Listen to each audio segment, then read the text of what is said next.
नमस्कार। हाल ही में एशिया का नोबेल प्राइज कहे जाने वाला रेमन मैग्सेसे अवार्ड की घोषणा की गई, जिसमें एशिया से 4 व्यक्तियों को पुरस्कार देने के लिए चुना गया। इस व्यक्ति का नाम जानते हैं। इंडिया से मिला है रवि केनन को, फिलीपींस से है मरियन कोरेनल को, यूगिनो लेमन से तिमोर लिस्टे से और कोरबी रक्षण है बांग्लादेश। ये 4 व्यक्तियों को 2023 के 65वें रेमन मैग्सेसे अवार्ड से सम्मानित किया गया है। तो आइए थोड़ा सा हम यह जानने की कोशिश करते हैं कि रेमन मैग्सेसे अवार्ड क्या है, यह कब से दिया जा रहा है और किस किस फील्ड में दिया जाता है। फिलीपींस के 7वें प्रेसिडेंट रेमन मैग्सेसे के बर्थडे पे एवरी ईयर 31 दिसंबर को यह पुरस्कार की घोषणा किया जाता है और इसमें दुनिया से कोई भी व्यक्ति हो जो एशिया में रहकर एशियन लोगों के लिए regardless of gender, caste and religion के ऊपर काम करता हो, वैसे व्यक्ति को रेमन मैग्सेसे अवार्ड दिया जा रहा है। यह लाइफ के किसी भी फील्ड में अपने एक्सट्रीम मतलब कि सर्वोच्च जिसको बोलते हैं योगदान के लिए दिया जाता है। जैसे आप हेल्थ के सेक्टर में हो, उसमें आगे काम कीजिए, आपको मिल सकता है।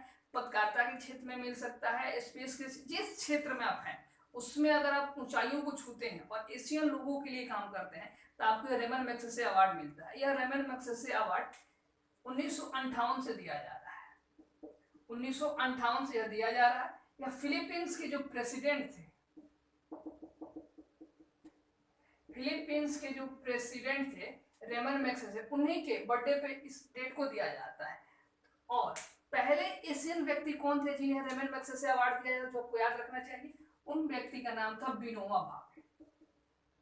विनोबा भावे, ये जो विनोबा भावे थे ये भी भारत से थे और भारतीय स्वतंत्रता आंदोलन में बड़े ही बड़े चेहरा थे।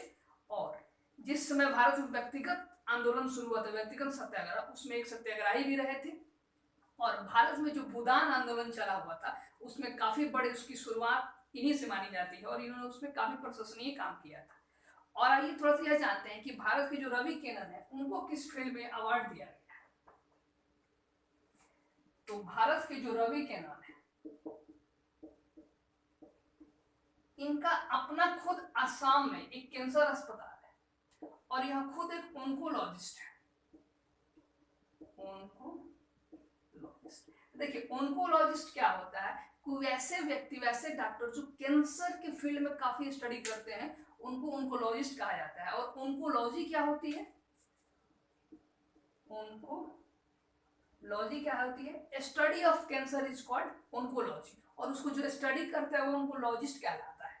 तो आखिर अब इसी बहाने थोड़ा सा हम यह भी जानने की कोशिश करते हैं कैंसर क्या होता है। कैंसर क्या होता है, थोड़ा सा पहले यह समझिए कि जैसे मान लीजिए कि हमें कभी चोट लगता है, घाव होता है, तो अगर आप उसको छोड़ दें तो ऑटोमेटिकली समय के साथ वो धीरे धीरे ठीक हो जाता है और वहां पे एकदम नॉर्मल स्किन की तरह स्किन बन जाते हैं। तो ऐसा कैसे होता है, तो हमारी बॉडी की जो सिस्टम है, नेचुरल सिस्टम है, वहां मतलब सेकेंडों में मिलियंस ऑफ सेल बनते हैं और ट्रिलियंस ऑफ सेल डिस्ट्रॉयड होते हैं।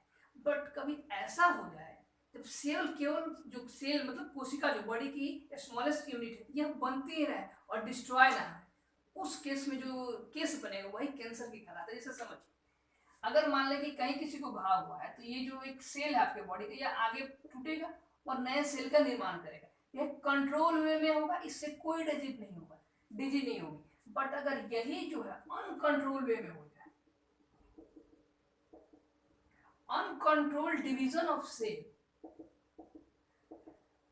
डिवीजन ऑफ सेल्स, यही क्या कहलाती है, आपकी कैंसर कहलाती है। मीनिंग ये हुआ कि मान लीजिए यह एक जो सेल था इसको टूटना था या फिर नए 5 सेल को, 5 सेल्स को बनाने थे, बट ये बड़ा होते गया, होते गया, होते गया, होते गया, होते गया, नए सेल बनते जा रहे हैं और यही क्या होते हैं, अल्टीमेट डेथ को भी कॉज कर देते हैं। तो यह केवल सेलों का लगातार टूटना इतना खतरनाक क्यों होता है, इसमें क्या होता है ना, ये जो अनवांटेड सेल हमारे बॉडी में ग्रो होते रहते हैं, ये आसपास के जो सेल को न्यूट्रिशन जो मिलना चाहिए, उनको जो पानी मिलना चाहिए, उनको जो भोजन मिलना चाहिए, उनको जो एनर्जी मिलना चाहिए, उनकी भी एनर्जी ये खुद लेके खाते रहते हैं। और इसीलिए कैंसर अगर अर्ली स्टेज में नहीं डिटेक्ट होता है तो एक डेथल, जिसको बोलते हैं लेथल डिजीज बन जाता है और प्राण तक गंवानी पड़ती है। ये है थोड़ी सी कैंसर के बारे में। और आप लोग थोड़ा सा होमवर्क कीजिएगा, जो मैंने एक देश का नाम लिखा था तिमोर लिस्टे, इसकी लोकेशन पता कीजिए और इसकी कैपिटल क्या है पता कीजिए। Thank you very much.